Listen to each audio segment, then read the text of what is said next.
안녕하세요. 오늘은 자유주의와 그 불만, 프랜시스 후쿠야마의 신간인데요. 이 책을 한번 같이 살펴보도록 하겠습니다. 프랜시스 후쿠야마, 정치경제학자이고 역사철학자입니다. 스탠퍼드 대학교 교수이기도 하고요. 1952년생이고 미국에서 태어난 일본계 3세입니다. 그의 첫 책인 역사의 종말이 아무래도 가장 유명한 책이겠죠. 여기서 이제 자유주의가 승리했고 이로써 역사는 끝났다라고 주장을 하면서 굉장히 유명해진 그런 지식인이라고 보시면 되겠고요. 뭐 저서로는 트러스트, 대분계 신질서, 뭐 기타 등등이 있고 존중받지 못하는 자들을 위한 정치학이라는 책은 같이 한번 살펴본 바가 있습니다. 최근에 끝난 드라마인 이 카지노라는 드라마에서 나오는 대사인데요. 이제 최민식이 하는 대사입니다. 조금 자제해달라는 거예요, 자제. 이런 대사가 있거든요. 이 책을 읽으면서 이 한마디의 대사가 계속 떠올랐습니다. 그래서 우리가 흔히 이제 50보 100보라는 말을 하지만 알고 보면 50보 100보는 꽤 큰 차이가 나는 거잖아요. 그래서 이제 이 책에서 주장하는 어떤 자유주의, 이 책이 보호하고자 하는 그 자유주의와 어떤 극단적인 자유주의 사이에는 이제 차이가 크게 존재를 한다라는 겁니다. 그래서 이제 결론적으로는 자제를 해야 된다.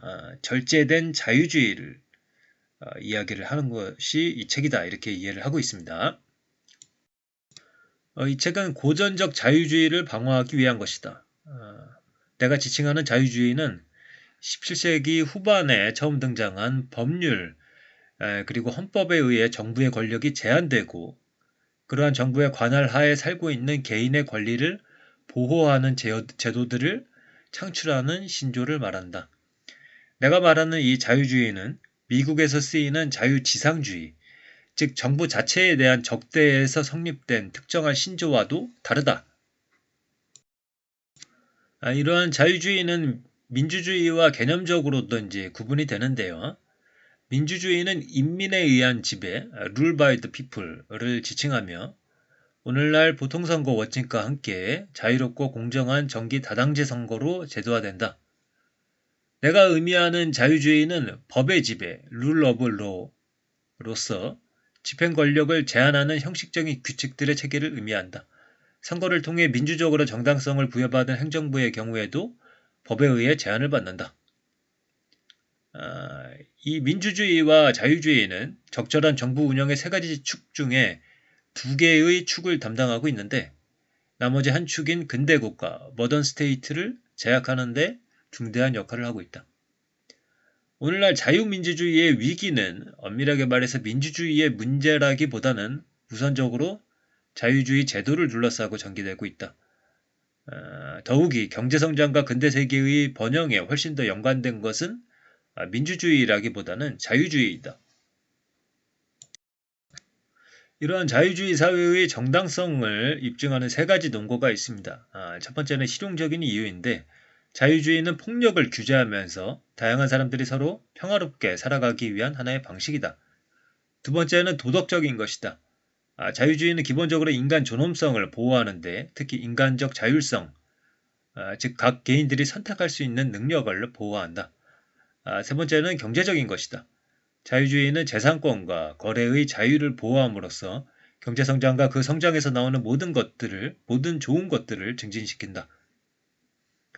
그래서 이제 실용적인 이유로 찾아본다면은 인도나 미국과 같은 다양성의 사회가 자유주의로부터 벗어나 인종, 민족, 종교 혹은 여타 좋은 삶에 관한 실질적인 관점에 기초해서 국가 정체성을 수립하려 한다면 그들은 잠재적인 폭력적 갈등의 상황으로 회귀하는 모습을 보일 것이다.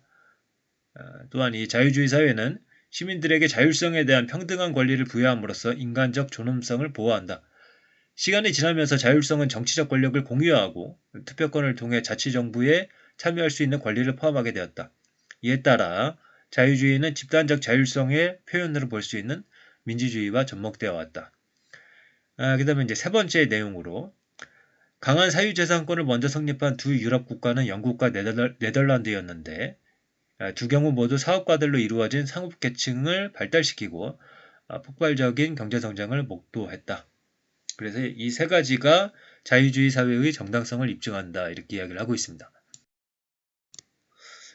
이러한 자유주의는 이제 역사적으로 여러 경쟁자들이 있었는데요. 이 자유주의 이데올로기는 수세기를 거치며 유행의 부침을 거듭했지만 앞서 이야기한 대로 그것에 내재한 기본적 강점으로 인해 항상 원래 자리로 돌아왔다. 이제 프랑스 혁명이 있었고 이때 자유주의의 주된 경쟁자인 민족주의가 나오게 되는데 이 민족주의자들은 정치적 관할 영역이 주로 언어와 민족으로 규정되는 문화적 단위에 상응해야 한다고 주장을 했고 그들은 자유주의의 보편성을 거부하고 권리를 그들이 선호하는 집단에 우선적으로 부여하고자 했다. 그러나 이제 세계대전, 2차 세계대전 뭐 이런 것들을 통해서 유럽인들은 민족의 배타적이고 공격적인 이해를 둘러싼 정치적 조직화가 얼마나 어리석은지 목도했고 유럽 공동체에 이어 유럽연합을 만들므로써 오래된 민족 국가들을 협조적인 초국적 구조에 신중하게 복속시켰다.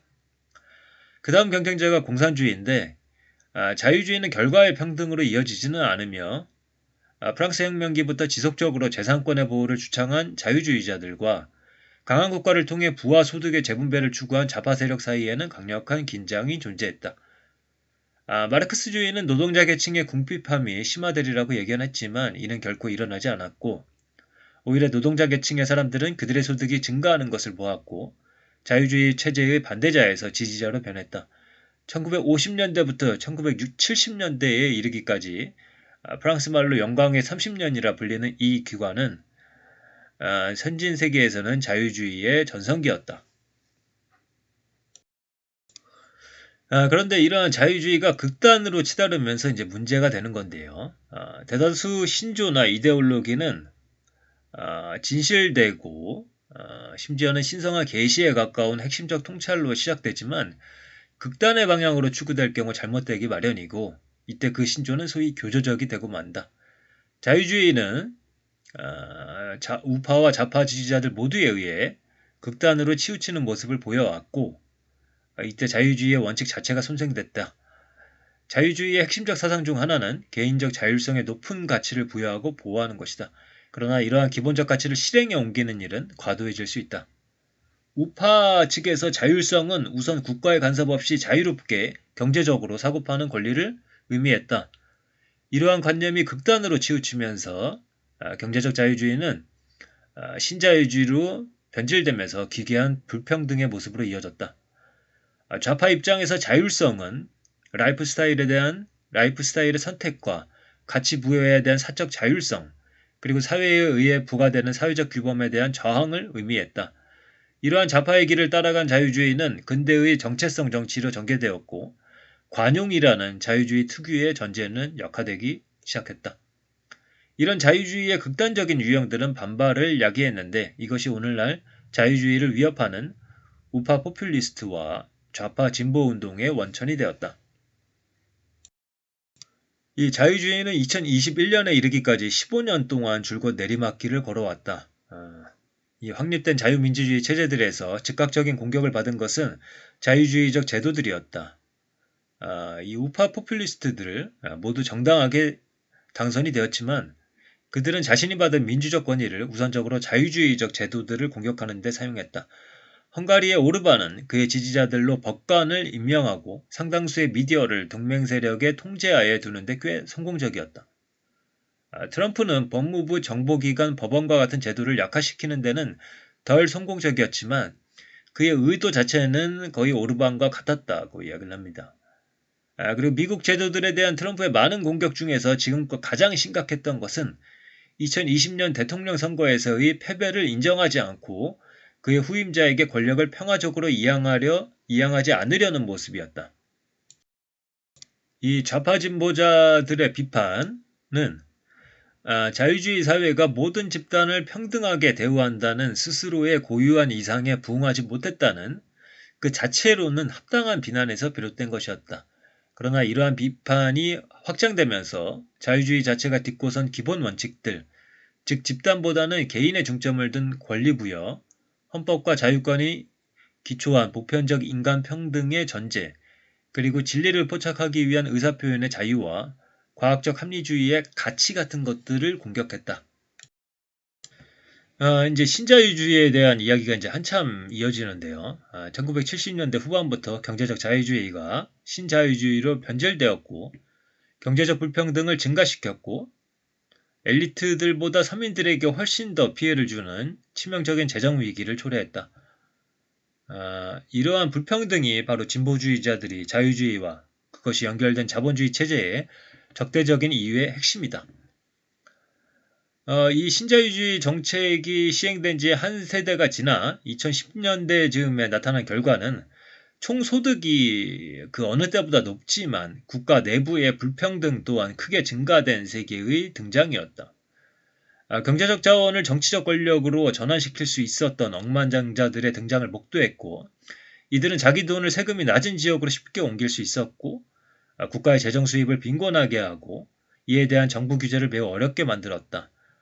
그리고 해외 출신 인구가 증가를 했고, 난민이 증가를 하면서 이 모두는 포퓰리스트들의 반작용을 위한 길을 터주었는데, 이는 2016년 영국의 브렉시트 투표와 미국의 트럼프 당선으로 더욱 확연해졌다. 이러한 신자유주의는 이제 미국인들이 칭한 자유지상주의와 연합했는데, 자유지상주의의 단일한 기본 테마는 국가 개입에 대한 적대와 개인적 자유의 신성성에 대한 믿음이다. 자유지상주의자들은 경제 영역에 대한 국가의 규제를 적대시했으며, 정부는 역동적인 사업가들과 혁신가들을 방해할 뿐이라는 믿음에서 시카고학파 경제학자들과 뜻을 같이 했다. 그러나 개인적 자유가 우선한다는 믿음은 자유지상주의자들로 하여금 사회적 이슈에서도 국가 행위를 반대하도록 했다. 그들은 복지국가에 매우 비판적이었고, 나아가 약물 사용과 성생활 같은 사적인 행태를 규제하려는 정부의 노력을 비난했다. 이 신자유주의에서 이제 지향하는 규제 완화, 민영화는 유익한 결과를 보여주었습니다. 비행기표 가격과 트럭 운송료는 국가가 전방위적 가격 통제를 철회한 이후부터 떨어지기 시작했다. 그러나 이 신자유주의적 의제는 비생산적인 극단으로 치우치게 되었다. 국가 개입은 원칙적으로 금기시되었고, 예를 들어 민영화는 심지어 핵심적인 공공시설에서 벌어지는 자연적인 독점의 경우에도 막무가내로 적용되어 멕시코의 텔맥스 사례처럼 왜곡된 결과로 이어졌다. 여기서 민영화는 공공통신시설의 정부 독점을 단지 사적인 독점으로 전환시켜 카를로스 슬림과 같은 세계적 부호의 등장을 야기했다. 국가는 공공재를 공급하는 데 반드시 필요한데, 시장은 그 자체로 일기예보부터 공공의료, 법안체계, 식품과 제약안전, 경찰과 국방에 이르는 공공적인 것들을 제공해주지 못한다. 그리고 이제 사회주의 국가에서 이 중앙계획 체제가 붕괴하면 사적 부분의 시장들이 자발적으로 형성될 것이라고 믿었는데, 시장 그 자체는 오직 투명성, 계약 관계, 소유권 등을 조율할 수 있는 효과적인 법 체계를 지닌 국가에 의해 엄격하게 규제될 때에만 작동할 수 있다는 것. 그래서 소비에트 경제의 많은 부분은 영리한 기득권 부유층들이 집어삼켰고, 그들의 사악한 영향력이 오늘날까지 러시아, 우크라이나, 그리고 여타 구공산권 국가들에 미치고 있다. 그래서 이제 마찬가지로 금융 부분에서도 이제 그냥 내버려 두면 은행이 지나친 투자 위험을 감수하게 되고, 이런 것들은 경제 전반에 막대한 비용을 초래할 수가 있죠. 그래서 이제 2008년의 경우에도 그런 경우였었고, 글로벌 결제 시스템이 얼어붙었을 때 미국 연방준비제도와 다른 중앙은행들이 거대한 유동성 주입에 의해서만 구원받을 수 있었다. 만약 대규모 중앙 집중적 국가기관이 필연적으로 존재해야 한다면 바로 이 경우를 지칭하는 것이다. 신자유주의의 아이디어에 따라 유동성이 제약 없이 국경을 넘나들게 되면서 금융위기는 주기적 경고와 함께 발생했다. 그래서 이제 신자유주의 아이디어에 따라 유동성이 국경 없이 넘나들게 되고, 은행이 지나친 투자 위험을 감수하고 그렇게 되면 경제 전반에 막대한 비용을 초래할 수가 있게 되고 그렇기 때문에 이 경우에 중앙 집중적 국가기관이 필요할 수도 있고 규제도 필요할 수도 있는 거죠. 이 신자유주의는 자유무역에 대해서도 지지를 하고 이 기본적 신조는 옳았습니다. 시장과 효율성이 증대할 것이고 더 높은 수익이 보장되리라는 것. 그러나 이 무역 이론가들은 모든 나라의 모든 개인이 자유무역에서 혜택을 보지는 않을 것이라는 점도 넌지시 설명했어야 했다. 노동력의 이동이 복지의 총량을 개선시킬 것이라고 예측한 데서는 옳았지만 분배적 차원의 결과와 그것이 야기할 사회적 반작용에는 관심을 덜 기울였다. 그래서 지금 계속 이야기하고 있는 것은 극단적이기 때문에 문제가 된다라는 거죠. 사회 현실이 굉장히 복잡한데 단순화해서 그것을 극단으로 밀어붙였을 때 항상 문제가 된다라는 거죠. 신자유주의자들이 단지 국가의 경제 개입에 대해서만 비판적인 것은 아니고 이러한 불평등을 완화시키기 위한 사회 정책에 대해서도 비판적이다. 개인적 책임이란 아이디어는 참된 통찰에 기초한 자유주의적 개념이지만 신자유주의자들에 의해 극단적인 방향으로 실행되어 왔다. 이들이 말하는 도덕적 해이는 현실이다. 만약 국가가 일하지 않아도 될 만큼 급여를 마련해 준다면 사람들은 일을 덜 하게 될 것이다. 그러나 이 역시 이러한 아이디어를 재앙에 비견될 만큼 극단으로 밀어붙였습니다. 가장 수치스러운 역사적 사례 중 하나는 1840년대 후반 아일랜드 대기근 때 기근에 시달리는 이들에게 구호 물자를 제공하기보다는 곡물 수출을 지속하기로 한 영국의 결정이었다.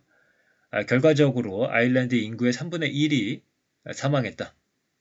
개인은 물론 자신의 삶과 행복에 대해 개인적 책임을 져야 하지만 다른 한편 개인의 통제를 넘어선 여러 위협에 직면할 수 있는 수많은 상황들이 존재한다. 개인이 전염병의 창궐로 일자리를 잃게 될 때 일시적인 정부 보조는 단지 의존성을 양산하지 않는다.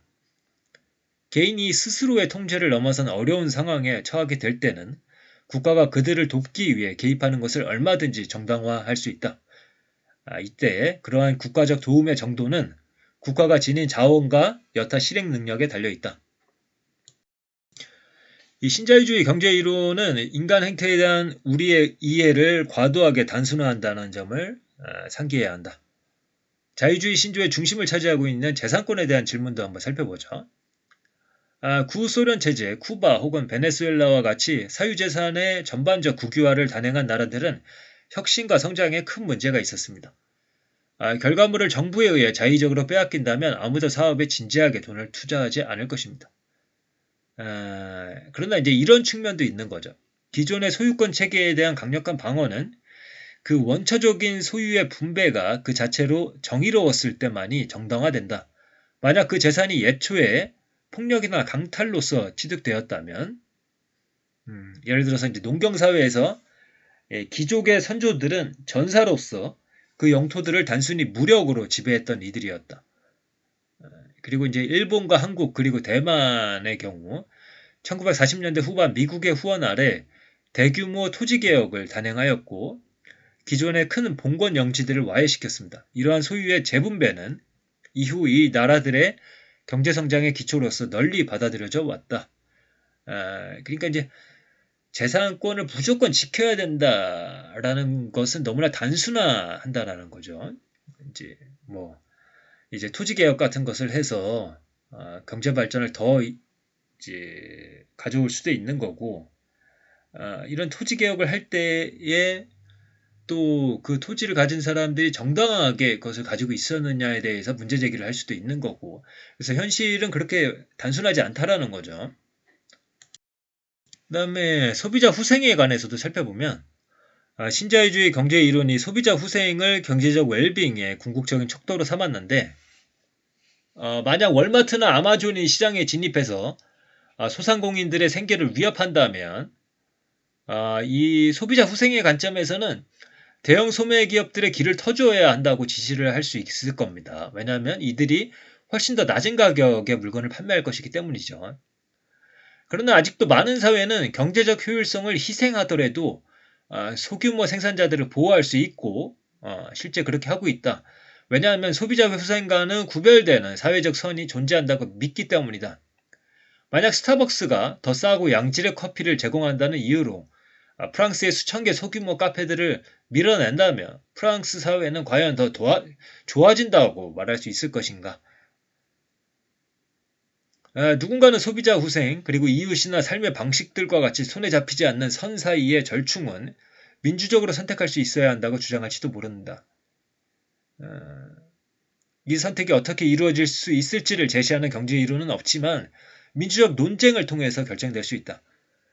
그러니까 이제 소비자 후생은 손에 잡히는 거고 반면에 사회적 선은 손에 잡히지가 않는 거고 이 둘 사이에 정확하게 계산을 할 수 있는 경제 이론은 없지만 민주적 논쟁을 통해서 결정할 수가 있고 반드시 경제적 효율성이 다른 모든 사회적 가치들을 압도할 이유는 그 어디에도 없다라고 이야기를 하고 있습니다. 그리고 이제 소비자 후생을 또 다른 측면에서 바라볼 수도 있는데 헤겔 철학자죠. 헤겔은 인간의 자율성이 노동과 함께 주어진 자연을 변환시키는 능력에 달려 있다고 보았습니다. 그리고 이제 마르크스는 이러한 아이디어를 헤겔로부터 얻어 인간 존재는 소비하는 동시에 생산하는 존재라고 이야기를 했습니다. 오늘날 공산주의적 방식으로 생산을 소비보다 강조하는 방향으로 회귀하기를 원하는 사람은 거의 없다. 그러나 사람들은 노동과 가정 생계의 존엄성을 유지하기 위해 소비자 후생을 얼마간은 희생할 의사를 가지고 있지 않은가? 그리고 미국의 소비자 가격은 현재 20년 전과 비교했을 때 전반적으로 유럽보다 높은데 그 이유는 바로 미국이 독점금지법을 제대로 집행하는 데 실패하면서 거대 기업들이 시장 경쟁을 소멸시키도록 내버려 두었기 때문이다. 그래서 이 소비자 후생이라는 관점으로 보는 것이 만능은 아니라고 이야기를 하고 있습니다. 그리고 이제 근본적으로 봤을 때 근대 경제학은 인간을 합리적 효용 극대화의 존재로 규정을 하는데 이러한 전제들은 잘못된 것이라기보다는 불완전한 것이다. 인간의 효용 함수는 물질적 선호를 넘어 훨씬 더 많은 무언가를 포함한다. 인간 존재는 존경, 자신의 가치나 존엄성에 관해 제시하는 상호 주관적인 인정을 갈망한다. 집합적인 행위에 관한 경제 이론은 개인들이 집단을 이루어 함께하는 것은 그들만의 개인적 이익을 극대화하기 위한 수단이지 그 어떤 자연적 사회성으로부터 도출되는 게 아니라고 주장한다. 인간 존재는 종종 이기적인 개인들로서 행동하지만 그들은 또한 동료들의 지지와 인정 없이는 개인적으로 행복할 수 없는 매우 사회적인 동물이기도 하다. 그래서 결론적으로 이 신자유주의 경제학의 문제는 잘못된 전제들에서 출발했기 때문이 아니라 그 전제들이 종종 옳았으나 미완성의 것이기에 자주 역사적 불확실성에 처했다. 신자유주의 신조의 결점은 이러한 자유주의의 전제들을 극단으로 밀고 나가 재산권과 소비자 후생을 숭배하면서 모든 차원의 국가 행위와 사회적 연대를 폄하하는 데까지 이르렀다는 것이다. 그래서 지금까지는 신자유주의를 다루면서 이 자유주의를 어떻게 극단으로 몰고 가는지를 살펴봤는데 이제는 이 자유주의를 좌파적 관점에서 극단적으로 몰고 가서 문제가 된다라는 이야기를 하고 있습니다. 경제적 자유를 우선시했던 우파의 자유주의자들은 개인적 자율성을 극단으로 밀어붙였다. 그러나 좌파 자유주의자들도 극단적이기는 마찬가지였는데 이들은 다른 유형의 자율성을 중시했다. 신자유주의가 극단적 불평등과 금융 불안을 초래하여 자유민주주의를 위협했던 것처럼 좌파의 자유주의는 근대적 정체성 정치의 여러 형태로 진화하면서 자유주의 자체의 전제들을 손상시키기 시작했다. 이러한 자율성 개념은 사회적 응집을 여러 방식으로 위협하면서 절대화되었고 그들의 어젠다에 담긴 중대한 목소리를 침묵시키는 국가의 힘과 사회적 압력에 저항하는 것을 자율성의 역할에 포함시키기 시작했다. 개인적 자율성의 영역 확장은 두 가지 분야에서 발생했는데 첫 번째는 철학적인 분야이고 여기서는 이제 그 하나의 확립된 도덕적 틀 안에서의 선택을 넘어 그러한 틀 자체를 선택할 수 있는 능력까지 자율성의 의미가 확대되었다. 두 번째는 정치적인 분야로서 여기서 자율성은 한 개인을 위한 것이 아니라 개인이 뿌리내린 집단을 위한 자율성을 의미하게 되었다. 첫 번째 경우는 다른 모든 인간적 선보다 자율성을 절대화하는 쪽으로 나아갔고, 두 번째 경우는 인간의 보편성 혹은 관용의 강조 같은 자유주의 자체의 몇 가지 기본 전제들의 의문을 제기하는 방향으로 귀결되었다. 이 틀 자체를 선택할 수 있는 능력에 대한 것을 한번 살펴보죠. 이제 한 사람이 있습니다. 이 사람은 비디오 게임이나 웹서핑을 하면서 시간을 보냅니다. 부유한 집안에서 태어났고, 그래서 이제 집안에서 대주는 생계비가 있습니다. 고등학교를 겨우 졸업했고, 마리화나를 즐겨 핍니다. 최근에 문제들에 대한 글을 읽는 것에 관심이 없으며, 페이스북, 인스타그램에 조롱하는 댓글을 남기고, 그런 일을 하지 않을 때는 온라인 쇼핑으로 시간을 보내기를 좋아합니다. 친구들의 모임에 참여하거나 관심을 두지 않고, 교통사고를 당한 사람들을 목격하고 도와달라는 요청을 받으면 그냥 현장을 벗어나 버린다. 그리고 또 다른 사람이 있습니다. 고등학교를 졸업하고 전문대에 진학을 했고, 홀 어머니가 키웠기 때문에 경제적 사정이 어렵기 때문에 학업과 일을 병행합니다. 공공문제에 관심을 두고 시간을 최대한 아껴가며 많은 신문과 책을 읽는다. 사적으로 그녀는 관대하고 다양한 사람들과 깊은 우정을 나누고, 그녀가 보기에 억울하게 고소당한 사람들을 대변하면서 삶의 위험을 감수하는 것을 마다하지 않는다. 과연 이 두 인간에게 차이가 없다고 볼 수 있겠습니까? 여기에는 좋고 나쁨이 없는가? 이 둘을 동일하게 대해야 하는가? 이런 의문이 생기는 거죠. 자유주의 국가는 스스로 선택할 수 없었던 특성들로 사람을 차별할 수 없다는 점에서 롤스의 주장은 옳았을 것이다.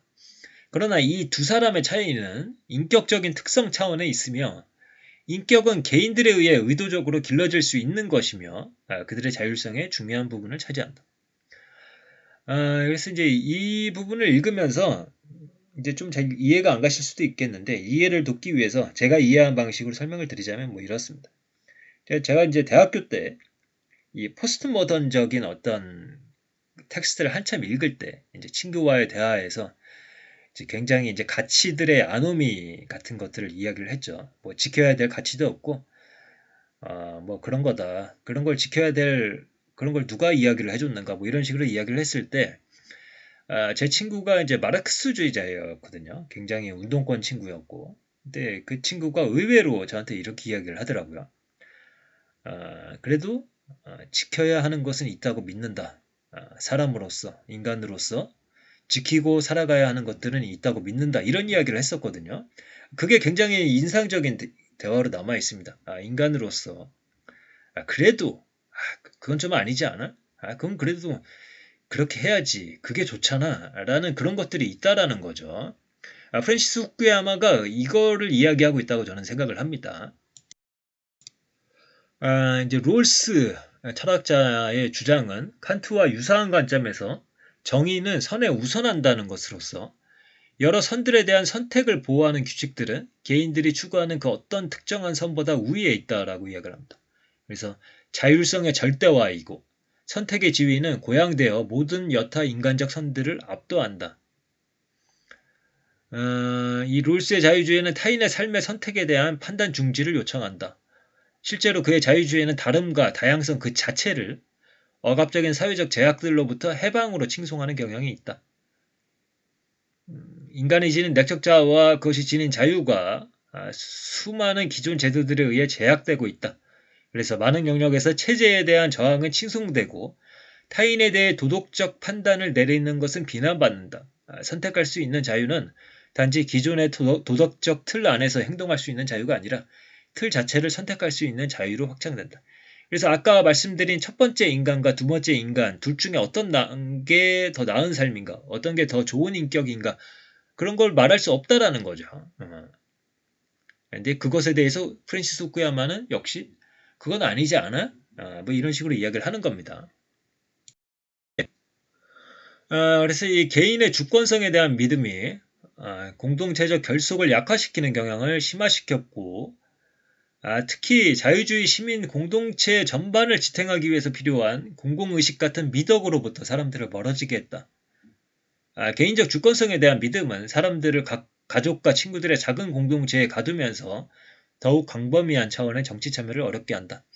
물론 이 개인적 주권성에 대한 믿음은 좋은 것이지만 역시 극단적인 게 문제가 되겠죠. 극단적으로 가서는 좋은 것이 아무것도 없습니다. 그저 선택할 자유를 달라 공동의 선도 없고 뭐 그런 거를 이야기하는 것 같습니다. 이제 앞서 말씀드린 대로 경제적 자유주의가 신자유주의로 극단화되어서 문제인 것처럼 여기서도 개인적 주권성에 대한 믿음이 극단적으로 발현이 됐을 때 오히려 공공적인 것은 사라지고 각자 저마다의 소견대로 내가 옳다, 내가 하는 방식대로 할 거다, 뭐 그러면서 공공적인 것들, 공동체적인 것이 오히려 파괴될 수 있다라고 이야기를 하고 있습니다. 그 다음에 이제 정체성 정치에 대한 이야기를 합니다. 정체성 정치가 매우 선명하게 나타나는 세계의 많은 지역들이 있는데 이들 나라들은 명백하게 구분된 민족이나 종교적 집단으로 나뉘어져 있으며 이러한 작은 정체성들이 더 큰 국가적 정체성들에 우선한다. 이런 사회에서는 정체성 정치로 인해 자유주의가 구현되기 어렵다. 미국에서는 정체성 정치가 좌파에서 시작됐는데 정체성 정치는 아프리카계 미국인이나 여성 같은 이런 집단들의 권리 증진을 도와줄 수 있는 강력한 동원 수단이었다. 그래서 정체성 정치는 원래 자유주의의 약속을 달성하기 위한 노력으로 등장했다. 그러나 시간이 흐르면서 비판의 흐름은 자유주의적 아이디어 자체와 그 기본 전제들로 옮겨가기 시작했다. 비판 이론의 더욱 극단적인 유형들은 자유주의적 실천에 대한 비판에서 자유주의의 기초적 본질에 대한 비판으로 이동하면서 자유주의를 대안적인 비자유주의 이데올로기로 대체하고자 했다. 그래서 여기서도 이제 마찬가지인데요. 정체성 정치 좋다. 근데 이 자유주의적 아이디어, 그 본질 자체를 공격하는 데까지 나아가는 것은 너무한 것 아니냐. 이런 취지의 이야기입니다. 이 자유주의에 대한 근거 없는 비판들도 많은데 이 비판 이론의 이론가들은 근거 있는 주장들, 근거 있는 비판들을 많이 했습니다. 일단 개인주의에 대한 거부를 표시를 했고 기존의 자유주의 사회에서 개인들은 실제로는 개인적인 선택을 행할 수가 없다라고 주장을 했고 그리고 인종, 젠더 혹은 성적 지향과 같은 구체적인 특징들에 우선해서 선택하는 개인은 존재하지 않는다고 주장했습니다.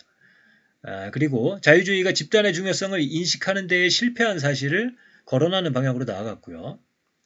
이러한 비판가들은 세계에 실제하는 사회들은 인종이나 젠더와 같이 사람들이 스스로 통제할 수 없는 특성들에 따라 범주화되는 비자발적인 집단들로 조직된다는 사실을 자유주의가 설명하지 않았다고 주장했습니다. 그리고 비판 이론에서는 가장 중요한 집단들이 어떤 집단의 타 집단에 대한 지배의 산물이라고 주장을 했습니다. 그리고 매우 다른 수준의 힘을 가진 개인들 사이에서 맺어진 계약은 그것이 겉보기에 자발적이라는 이유로 공정성을 보장하지 못했다. 그러니까 이제 비판 이론에서 이야기하는 것들은 뭐 그런 거거든요. 힘의 차이가 있는데 그 상황에서 자유주의를 적용하면은 힘을 가진 사람들의 더욱더 강화되는 그 힘, 그런 사회적으로 가게 된다는 거죠. 여성들은 계약에서 배제되었고, 그리고 아프리카계 미국인들은 시민권에서 배제됐고, 그래서 이 비판 이론의 상당수는 자유주의가 스스로의 원칙에 따라 살지 못한 위선과 이 역사적인 실패를 고발하는 것, 이런 것까지는 좋은데 그것을 넘어서서 그 신조의 본질에 대한 비난까지 서슴지 않는다. 서로 다른 줄기의 비판 이론들은 모두 마르쿠제의 주장을 변주하는데 즉 겉으로 자유주의적인 척하는 정치체들은 사실상 자유주의가 아니라 세력균형을 유지하면서 이익을 얻는 숨겨진 권력구조들의 이해관계를 반영하고 있다라고 이야기를 합니다. 그리고 또 이 신조가 자본주의의 가장 탐욕적인 형태, 이 신자유주의를 이야기하겠죠. 이런 것들과 분리될 수 없다라고 비판을 한다라는 겁니다. 그러나 이 자유주의가 전적으로 성공하지 못한 것은 사실이나 반대로 개선시켜온 것도 사실이다. 이 신조가 본질적으로 잘못된 것은 아니다라고 이야기를 하고 있습니다. 그래서 자유주의를 제대로 적용하면 될 일 아니냐. 이것이 주요한 주장입니다. 위에서 언급된 각각의 자유주의 비판들은 어떻게 그 신조가 본질적으로 잘못되었는지를 보여주지 못한다. 인간 존재가 그들의 인격 안에 이기적 개인성의 차원뿐만 아니라 친사회적인 차원도 지니고 있다는 사실은 자유주의를 보다 폭넓게 이해하면 쉽게 수용될 수 있다. 그러니까 자유주의의 폭이 넓게 이해를 하면은 이 친사회적인 차원도 포함시킬 수 있다라는 겁니다. 인간의 사회성은 넓은 범위의 유형들을 보여주는데 이 유형들 중 거의가 자유주의 사회에서 융성하도록 허용된다. 사회가 부유해져 잉여 자원을 더욱 많은 사회적 활동에 공유할 수 있게 되면서 사적 단체에 참여하는 삶이 크게 성장했다. 자유주의는 국가가 공동체의 핵심 영역으로 성장하는 것을 방해하지 않는다. 복지국가와 사회적 보호 규제는 19세기 후반 이후 계속해서 엄청나게 커졌고 많은 선진 자유민주주의 국가에서 국내 총생산의 거의 절반을 차지하게 이르렀다. 계약 이론이 서로 다른 사회 집단들 간의 세력 균형을 반영하지 않는다는 비난은 충분한 사실이나 다시 살펴보면 이러한 문제들은 자유주의 사회들에서 시간이 흐르면서 개선되어 온 것도 사실이다. 그리고 이제 아까 뭐 신자유주의가 자유주의와 필연적인 어떤 그런 관계를 갖고 있다라고 주장을 했을 때 그것에 대해서 이렇게 반론을 펼치는 거죠. 19세기 후반과 20세기의 역사를 부정하는 일이다. 이 시기에 노동계급의 소득은 몇 세대에 걸쳐서 상승했고 소득 불평등의 정도는 20세기 중반을 거치며 하락했다라고 이야기를 하고 있습니다. 그래서 이 정체성 정치가 극단적으로 자유주의의 근원, 그 본질에 대해서 비판하는 것까지 나아가는 것은 너무한 것이다.